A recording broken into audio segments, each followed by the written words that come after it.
네, 일정을 전면 중단한 윤석열 후보가 오늘도 모습을 보이지 않았습니다. 김종인 총괄선대위원장이 어제 사실상 선대위 해체를 선언했는데 윤 후보는 지금 이 시간까지 뚜렷한 쇄신 방안을 내놓지 않고 있습니다. 대선이 얼마 안 남았는데 후보자가 나타나지 않는 보기 드문 상황입니다. 캠프나우 최수영 기자를 연결해 보겠습니다. 최수영 기자, 윤석열 후보는 지금 어디에서 뭘 하고 있습니까? 네, 윤석열 후보는 오늘 당사에 출근하지 않았고요. 지금 제 뒤로 보이는 이곳 자택에서 종일 머물렀습니다. 후보는 어제부터 모든 일정을 중단했고요. 선대위 구성과 관련해서 숙고에 들어갔습니다. 후보는 오늘 주로 전화로 주변의 인사들과 상의를 하면서 구체적인 선대위안을 논의한 것으로 알려졌습니다. 어제 김종인 위원장이 선대위 전면 개편 카드를 주장을 했고 선대위 지도부는 줄줄이 사퇴를 표명한 상황입니다.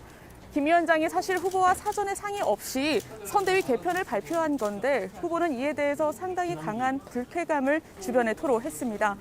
주변 인사들에게 이렇게 하면 후보가 뭐가 되느냐라는 취지의 발언을 한 것으로도 알려졌습니다. 이렇게 양측의 갈등이 좀 치닫듯이 했는데요. 일단 어젯밤 9시쯤 후보는 당사를 나가면서 모든 것은 본인의 탓이라면서 고개를 숙였습니다. 이 부분을 한번 들어보시죠. 오롯이 후보인 제 탓이고 제가 부족한 것이고 그래서 국민께 제가 그 부분에 대해서는 정말 좀 깊이 좀 사과도 드리고 이렇게 하는 또 선거도 얼마 안 남았으니까 오래 걸리지는 않을 것이고. 네, 오래 걸리지 않을 것이다라는 게 어제 윤석열 후보의 발언인데 지금 이 시각까지 움직임이 없다면 결국 내일을 지켜봐야 하는 건가요? 네, 그렇습니다. 일단은 김종인 위원장이 제시한 쇄신안을 받아들일지가 관건입니다. 김 위원장은 기존의 6개 본부를 해체하고 총괄본부를 만들어서 본인이 후보와 관련된 사안을 직접 챙기겠다고 했습니다. 김 위원장은 빠르면 빠를수록 좋다라면서 사실상 이 안을 수용할 것을 압박하고 있는 상황입니다. 한번 들어보시죠. 후보가 하여튼 빠른 시일 내에 결정을 한다고 그랬으니까 뭐 오늘 내일 사이에 하여튼 결말이 날 테니까 그때 기다려 보시면 돼요. 네, 어제 김 위원장이 쇄신안을 밀어붙인 데다가 후보는 연기를 좀 해달라라는 발언까지 나온 상황이다 보니까 후보 입장에서는 자칫 끌려가는 모양으로 보일 수 있어서 고민이 깊다는 게 측근들의 전언입니다. 그러니까 김 위원장의 안을 받아들여서 선대위의 윤석열이 되느냐 아니면 본인이 주도권을 발휘하는 윤석열의 선대위가 되느냐 선택해야 되는 상황인 겁니다. 김 위원장의 안대로 선대위 전면 해체 수순을 밟을 경우에는 측근들을 상당수 정리해야 하는 점도 고민의 지점으로 있습니다. 후보 측을 취재를 해보니까요. 오늘은 메시지가 나올 것 같지 않고요. 이르면 내일 오전에 선대위안을 발표할 것으로 보입니다. 그렇군요. 윤석열 후보 자택 앞에서 최수영 기자가 전해드렸습니다. 연기만 해달라는 김종인 위원장의 말에 윤석열 후보 쪽에선 상황이냐 이런 답이 나왔습니다. 국민의힘의 분열 조짐을 단적으로 보여주는 설전입니다. 당 안에선 윤 후보가 김 위원장과 갈라설 거란 주장이 나왔는데 이를 반박, 재반박하는 과정에서 말싸움까지 이어졌습니다. 최승기 기자입니다.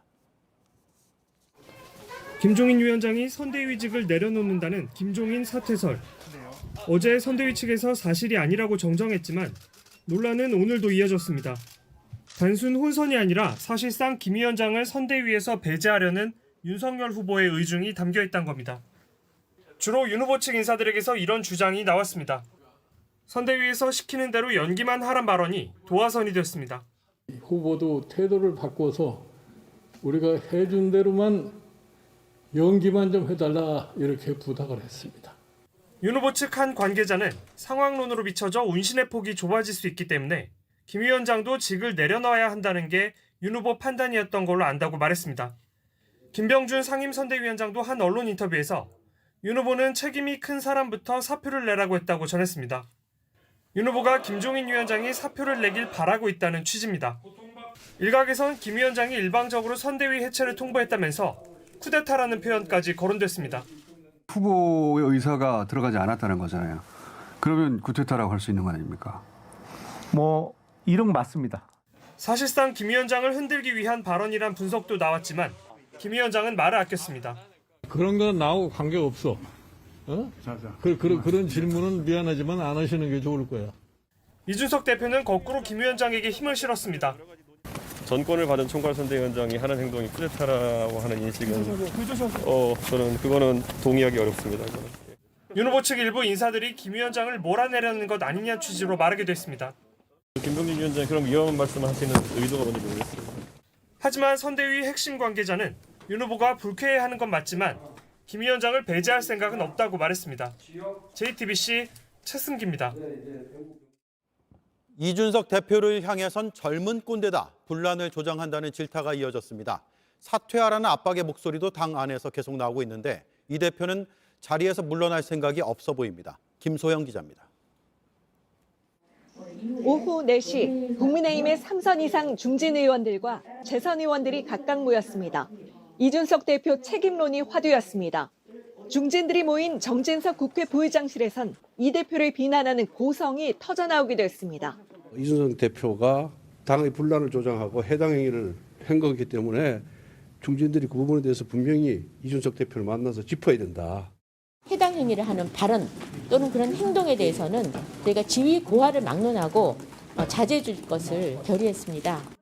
중진들은 당대표와 연석회의를 갖기로 했고 재선 의원들은 의원총회 소집을 요구하기로 했습니다. 이 대표의 사퇴를 압박하는 공개 발언도 잇따랐습니다. 제가 만나는 사람 중에 10명 중에 한 7, 8인 정도는 대표께서 백의종군을 해야 되는 것이 아니냐. 전체 의원들의 요구가 과연 어디에 닿아 있는가 그것을 좀 먼저 보는 것. 김형호 전 국회의장은 이 대표를 향해 젊은 꼰대가 따로 없다며 비판 수위를 높였습니다. 하지만 이 대표는 경제계 인사를 만나는 공개 일정을 이어갔습니다. 대표 사퇴로는 어떻게 생각하세요? 이거 찾아와서 말씀 주시면 논의하겠습니다. 이 대표가 물러서지 않으면 사퇴를 강제할 수 없다는 현실론도 제기됩니다. 책임당원의 서명을 받아 당대표를 소환할 수는 있지만 대선을 앞두고 추진하는 건 불가능하다는 겁니다.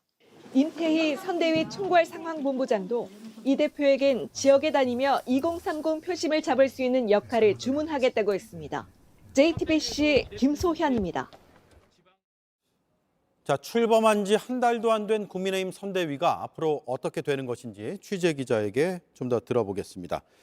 김태형 기자, 최수영 기자의 얘기대로라면 윤석열 후보가 이르면 내일 오전에 입장을 낼 것 같은데 좀 더 늦어질 수도 있나요? 현재로선 그럴 가능성은 낮아 보입니다. 김종인 위원장은 이미 선대위 전면 개편이란 카드를 던졌습니다. 예. 그러면서 윤 후보의 빠른 결단을 압박하고 있죠. 시간을 끌수록 지금의 하락세를 막기는 더 어려워질 거란 판단입니다. 김 위원장이 일방적으로 발표한 데 대해선 윤 후보가 불쾌감을 드러낸 건 맞지만 지지율 하락세가 뚜렷하기 때문에 윤 후보 역시 이 쇄신이란 큰 틀에 대해선 생각이 다르진 않습니다. 후보 주변의 얘기를 종합해보면 아까 최수연 기자가 전해드린 대로 늦어도 내일까지는 윤 후보가 입장을 낼 것으로 보입니다. 네, 참 이례적인 상황입니다. 그래서 어떤 결과물이 나올지가 예측이 지금 불허한 상태인데 네. 갈라선다는 얘기도 있고 또 그렇지 않다는 얘기도 있고 네. 잘 모르겠습니다. 그렇습니다. 윤 후보가 김 위원장의 쇄신안을 전면 수용할지 아니면 일부만 받아들일지 아예 거부할지 여러 선택지가 있는 상황입니다. 이런 상황에 따라서 어떻게 상황이 바뀔지는 좀 더 지켜봐야 될 것 같습니다. 윤석열 후보가 김종인 위원장의 요구사항을 그대로 다 받아줄 가능성도 있는 거죠. 현재로서는 윤 후보 판단에 전적으로 달려있는 상황입니다만 일단 김 위원장의 안을 수용할 경우 선대위 갈등은 극적으로 봉합되는 모양새를 갖출 겁니다. 김 위원장이 말한 대로 사실상 전권을 쥐고 윤 후보의 정책과 메시지, 일정 등 전반을 관리하는 형식으로 갈 가능성이 큽니다. 네, 물론 그 정반대의 상황도 있을 수 있겠죠. 그렇습니다. 다만 선대위를 보다 슬림하게 실무형으로 체질 개선을 해야 한다는 데는 양측의 공감대가 이루어진 상태입니다. 비대해진 조직 탓에 의사결정이 느리고 그리고 메시지에서 혼선을 빚고 또 설익은 정책을 내놓는 등 지지율 하락 요인들을 제거하는 게 양측 모두 합의한 목적입니다. 권성동 사무총장도 후보가 어떤 체제가 효율적인 선거 운동에 도움이 되는지 숙고하고 있다고 말했습니다. 예.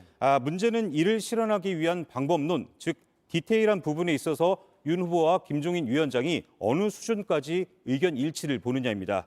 앞서 리포트에서 보신 것처럼 윤 후보는 김 위원장을 배제하고 갈 생각은 없다고 이 측근에게 말한 것으로 전해집니다. 예. 이 바꿔서 말하면 김 위원장의 쇄신안을 완전히 거부할 가능성은 낮은 걸로도 이 해석이 가능한데요. 이와 관련해서 김 위원장의 발언 한번 들어보시겠습니다. 다른 부분이라고 저는 없고 후보가 그런 날을 기다리고. 네. 의견이 다른 부분은 전혀 없다라고는 하지만 김종인 사퇴론은 여전히 남아 있는 것 같습니다. 그렇습니다. 이제 어제 김종인 사퇴설에 이어서 오늘은 김종인 배제론까지 불거진 상태입니다.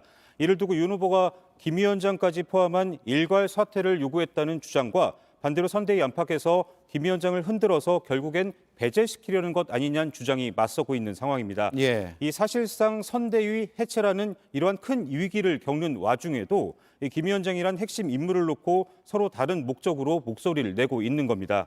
이런 잡음이 윤 후보에게 영향을 끼칠 가능성 완전히 배제하기는 어렵습니다. 예. 여기에 이준석 대표를 향한 사퇴 여론도 만만치 않은 상황입니다. 네. 대선이 64일 남았습니다. 이게 길면 길고 또 짧으면 짧다고 할 수 있는 시간인데 지지율 면에서 봤을 때 지금 이 사태가 도움이 될 것 같지는 않아 보이는데 네. 앞으로 어떻게 예상이 됩니까? 아직은 장담할 수 없는 상황입니다. 이 혼란을 얼마나 빨리 수습하는지 그리고 빠르게 정상화 과정을 거쳐서 윤 후보가 다시 유권자 앞에 서서 달라진 모습을 보일 수 있을지 이 모든 과정을 지켜봐야 할 것 같습니다. 알겠습니다. 김태영 기자였습니다. 수고했습니다. 네, 이런 가운데 서울중앙지검이 성접대와 금품을 받았다는 의혹으로 고발된 국민의힘 이준석 대표의 사건을 반부패 강력수사 일부에 배당했습니다. 검찰은 이 사건이 직접 수사가 가능한 6대 범죄에 해당하는지 판단해서 경찰로 보낼지 여부를 결정할 예정입니다. 앞서 한 유튜브 채널은 이 대표가 벤처사업가로부터 지난 2013년과 2015년 각각 성접대와 금품을 받았다며 이 대표를 고발했습니다. 이에 대해 이준석 대표는 의혹이 사실이 아니라며 해당 유튜브 채널을 경찰에 고소한 상태입니다.